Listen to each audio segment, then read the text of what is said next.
Guys, panoorin nyo. Ipapakita ko sa inyo sa video na to kung paano mag-push si Brody sa game. Sa first video ko, yung kasama ko, yung Chu. Ngayon naman, Digi yung kasama ko dito. Ang gagawin natin, mag-push lang tayo na mag-push. At gagana lang to sa low rank.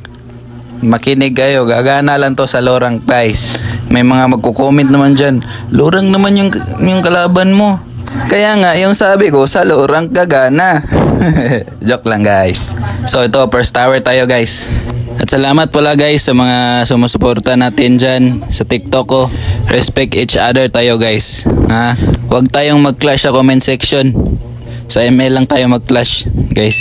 Ayan, nakabasag na tayo ng isa, guys. Yung plano ko, sa second tower naman yung babakbakin natin. Kasi mga lorang naman tong mga kalaban namin eh. Di uso yung dalawan dito.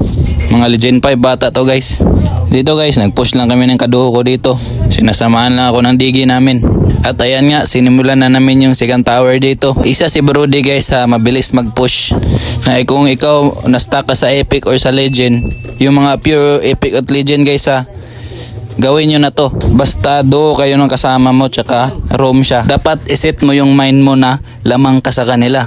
At kayang-kaya mo sila durugin para hindi ka na matakot. So dito, guys, pumunta pa ako ng bot pero napagpasyahan ko na bumalik na lang sa top para idiretso na lang. Kasi matatagalan pa ako kung nandito pa ako sa bot mag-push. Kaya bumalik na lang ako sa top, guys. At pasensya sa voice over ko, guys, nauutal-utal ako eh. At follow na din kayo sa page ko, guys. Salamat, guys.